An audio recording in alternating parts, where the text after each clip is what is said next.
Hi, my name's Chris Scott and I'm here with Konstantinos Lazarakis. How are you? Good. Great to be in Olympia this year. Excellent. We're at the London London Wine Fair these days, isn't it? Yes.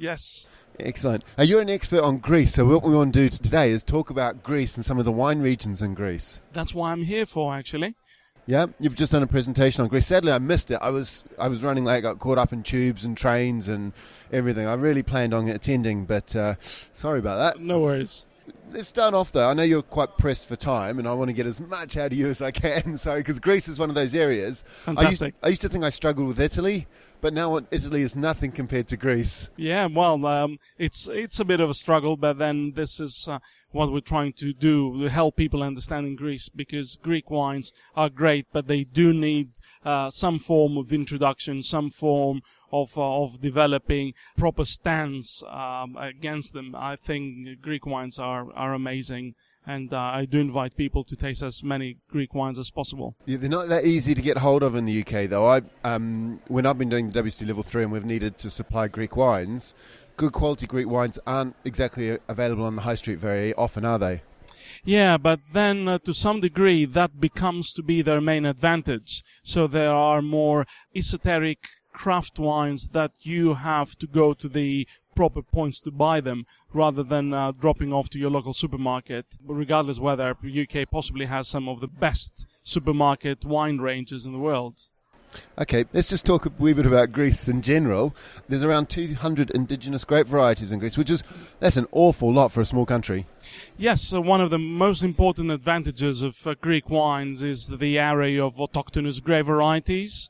We actually come up with new grape varieties almost every year because we are rediscovering the old vineyard up there with a grape variety that no one heard of, or maybe an old guy knows the name. So we are still discovering ourselves in many ways.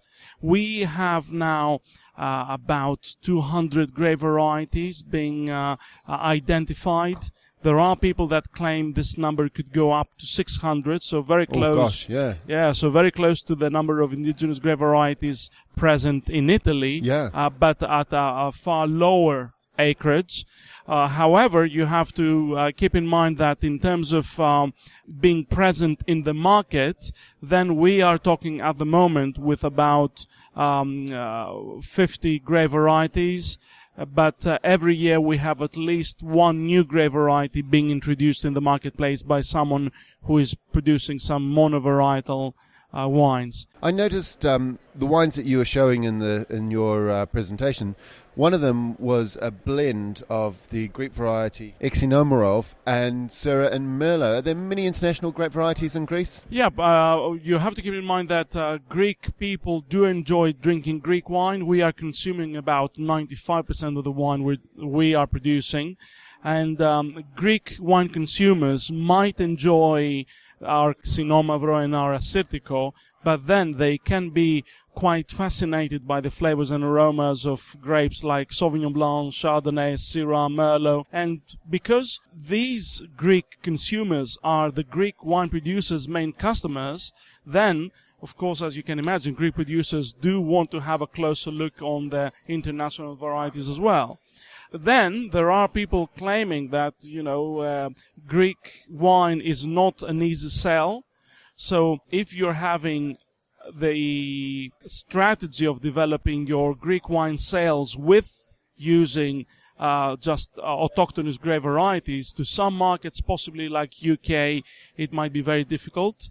But then in other places, like, for example, the States, it's a whole situation, a whole different situation. So a sommelier in New York saying, like, hey, do you like Syrah and Merlot? Yep, I like. Well, we have a great Greek wine based on Merlot and Syrah, and also there is another grape variety that's local, and it's called Xinomavro. So to some markets, the international grapes are a way of allowing people to be initially introduced to Greek wines in a slightly more softer way. Yes. Yeah.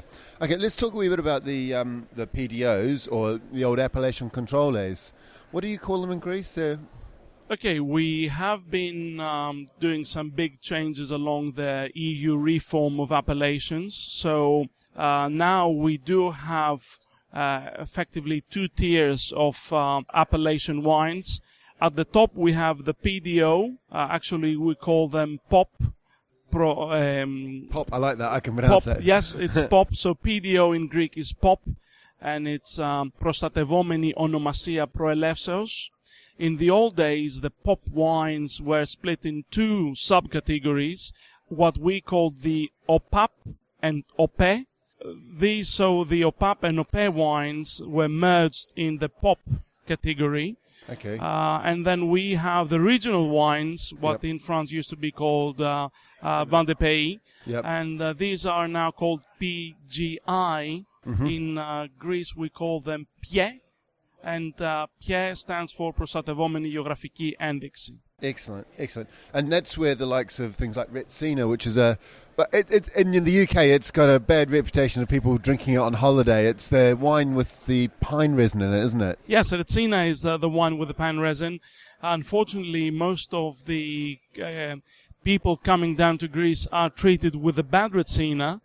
And people are making bad Retsina by taking bad wine and adding really bad pine resin in. Yeah. If you taste good Retsina, and believe me, there are things like good Retsina where you have a lovely wine and then you send that lovely wine with top quality pine resin, then you get wines that are true Retsinas but are just lovely drinks. Really? Because I've only had a wee bit of Retsina and I wasn't impressed with it, but is it more likely I'm just trying really cheap stuff that's not really... Yeah, I totally agree. And then when I'm talking to non-Greek people about Retsina, and these are people that love wine, I draw the analogy with Fino Sherry. Yep.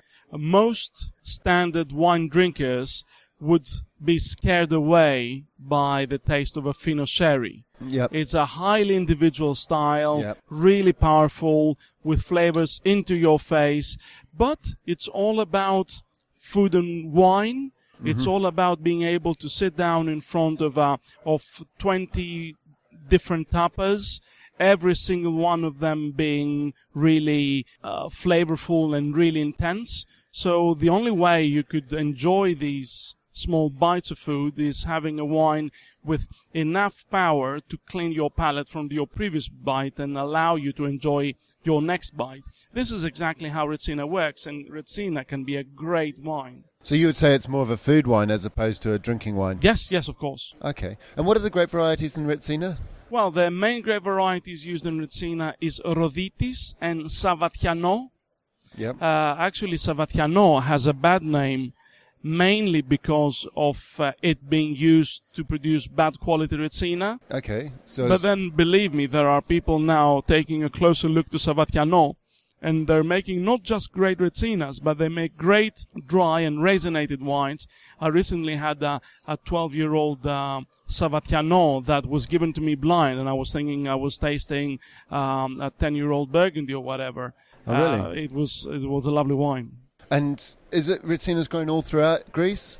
There are places that are more famous for their Retsinas than others. The general area of Athens, what we call Attica, and also northern Greece are really big in Retsinas. A lot of people in the sort of middle, lower classes are still enjoying their pint of Retsina with lunch or even pre-lunch as an aperitif.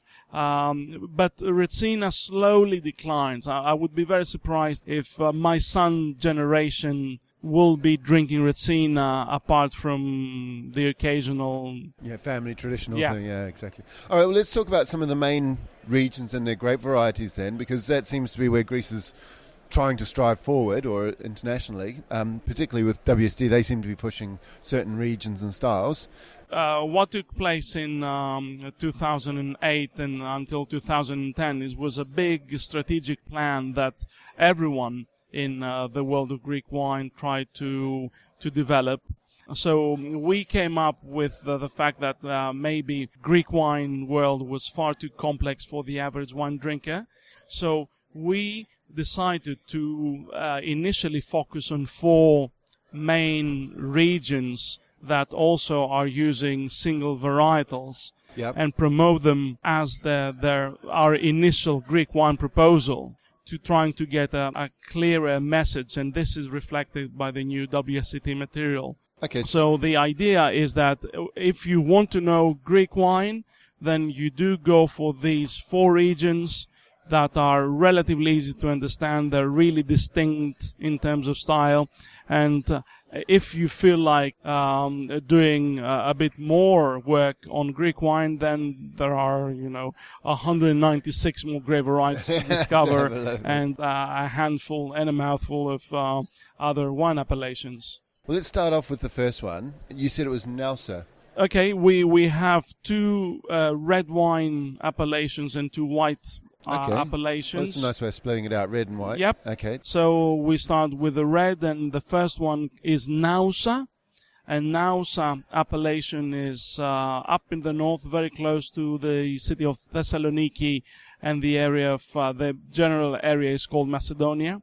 Nausa has to be 100% Xinomavro in order to be called Pop Nausa. Yep. Xinomavro, what we call the Nebbiolo of Greece. So it's high. It's not related to Nebbiolo, but the style is very close. So it's high acid, high tannin, low color, turning into brown very fast, quite vegetal, rose petally plus a bit of dried tomato, sun-dried tomato aromas and flavors. It's an aggressive wine to start with, as all great Barolos and Barbarescos are, but the complexity is amazing, the individuality is amazing. Again, a lovely food wine. No one would drink Barolo or Barbaresco as an aperitif to draw the analogy again. The tannins were quite drying, I found. Yes. You get tannins, and then you get drying tannins, and I found them quite drying. And that's the wine I tried with a blend of Syrah and Merlot as well. Is that right? Yep, but the aging ability also is phenomenal. You can have Nausas from the 60s being fantastic still, but it is a lovely wine. It is a lovely wine. The second red wine appellation is Nemea. Now we're going south. We're going to Peloponnese. Peloponnese is that technically an island, which is the southernmost tip of mainland Greece. Is it not connected? Is it an island? Or yes, it is connected, but there is a fjord underneath, so you can go over the bridge. You cannot walk if you don't go over the bridge, although this is an artificial canal. So the Nemea appellation is also about red wine, and the grape variety there is Agorgitiko. It's St. George's grape, so some people were thinking about whether we should stop calling it Agorgitiko and call it St. George's grape, but then we were not very happy about that. And Agorgitiko is to the other extreme when you compare it with Xinomavro. So if Xinomavro is a diva that is quite aggressive and quite austere and needs a lot of background understanding to enjoy the wine, Agorgitiko is on the other end. Agorgitiko is soft, fruity, rich, velvety. It's a wine that everyone who enjoys red wine would be loving it. Does it sound like a bit more like a Merlot-y style? Yes. Although a lot of people, because this has quite high acidity as well, a lot of people are saying that Agorgitiko is something like Gamay on steroids. Okay. So you have the charming character of Gamay, but still you have the power, you do have body, you do have richness. Okay, and I noticed that the vineyards here are still quite high altitude. Greece is quite a hot country, isn't it? And altitude gives you a bit of coolness. Is that an important factor for Greece vineyards? Yeah, I mean, Greece is not a hot country. It's not? I was thinking yeah. If you exclude the obvious places with lovely tourist resorts, then there are places in Greece that are closer to Bordeaux than your average holiday resort in Crete. But also, what is very important is that if you have your own grape varieties, then the concept of coolness of climate becomes far more varietal specific. So, for example, what is a cool climate? I mean, Northern Rhone is very warm for Riesling. Yep. Is very cold for Grenache. Yeah. So, is Northern Rhone cool or warm climate? So, talking about the climate of a wine-producing area without stating which the grape variety is, then it's nonsense. So I would urge anyone who thinks that Greece is too hot for producing fine wine to go and check Nemea during the harvest. In Nemea, people struggle to get Agorgitico properly ripe in at least 5 or 6 vintages a decade. So this is cool climate, if you ask me. Okay, and I suppose the latitude, it starts at up in the mountains. It's with Nausa, it's near 40 degrees latitude, isn't it? Yep. And so it's right in the middle of that 30-50 band. Yes, but it's all very complex and it's very exciting if you ask me. So let's say in Nausa, you might not have huge problems, huge differences with in terms of latitude, but then you have all these different complex soils that make the style of this village completely different to the style of the other village. And you're going to Nemea, where you have the lowest vineyard starting from 200 meters altitude, and you have people now planting at over 1 kilometer high in altitude. That's quite. It's like Mendoza, isn't it? Yeah, it's crazy so heights. It's very, very different, and it's exciting. I mean, you can dedicate your whole life into trying to understand one specific appellation in Greece, and still not able to grasp the full potential. Let's move on to the white varieties. Okay, the most famous appellation in white wine, if not, well, I would argue the most important and famous appellation in all colors is Santorini, because Santorini happens to be one of the most beautiful islands around the world. We do have millions of tourists coming to Santorini, and to a certain extent this is great because they are getting exposed to the glories of the wines of Santorini. But then it's also sad because the touristic development is so fierce that someone has to struggle to support a vineyard in Santorini. I mean, because it's a very surreal place, low fertility soil, huge aridity, tiny amount of rainfall throughout the year. You can have a vineyard and you can have a hectare of vineyard, and you might be lucky to get 4,000 or 5,000 euros as a revenue out of this hectare. Yep. And at the same time, you can turn this hectare into a hotel, and you could get a revenue of 10,000 euros over a lousy weekend in May. So it's the pressure is huge, and I will be delighted if my son eventually is able to drink wine from Santorini. The grape variety there, the main grape variety is Assyrtiko. Yep. Is what I call a very textural grape variety. So it's not very aromatic, huge minerality. It's one of these rare varieties where they can balance between high alcohol and high acidity. Usually Greek wines are low in acidity. You have to struggle to get a Greek wine above 13.5, and alcohol levels are important in Greece because we like to enjoy wine. We like to drink a second glass. It's not something that we just taste. But Santorini and Assyrtiko is one of these rare combinations where you can have an alcohol of 15%, and then you get acidities that you can only compare with Mosel Riesling cabinets or something like this. And do you find, I find Assyrtiko quite common. That's the white grape variety I think of when I'm thinking about Greece. Yep. And I've seen it around, but I haven't necessarily clocked that it comes from Santorini. Is it grown anywhere else in Greece? Yes. In the last 15 years, we started planting Assyrtiko outside of Santorini, and we have great results. Maybe the style is less austere and possibly not as age-worthy, because even dry Santorinis can age for 15 years, no problem. Okay. In other places, we do have the amazing Assyrtiko personality, but maybe in a slightly softer, more enveloping style. And the last white region we were talking about was Mantinia? Mantinia is a funky one because it's an appellation of white wines, but the main grape variety, which is called Moscofilero, is a pink skin grape variety. Do they make rosé out? They could make rosé. They could make rosé, and there are some people now that they're making their whites with a slightly, I wouldn't say pink tinge, I would say rather like a gris, what French people usually call gris de noir. And Mantinia, when you compare that with Nemea, is a testament to the great diversity of Greece. So because they're right beside each other. Yeah. You could drive from Nemea to Mantinia in 20 minutes, and as the bird flies is less than 10.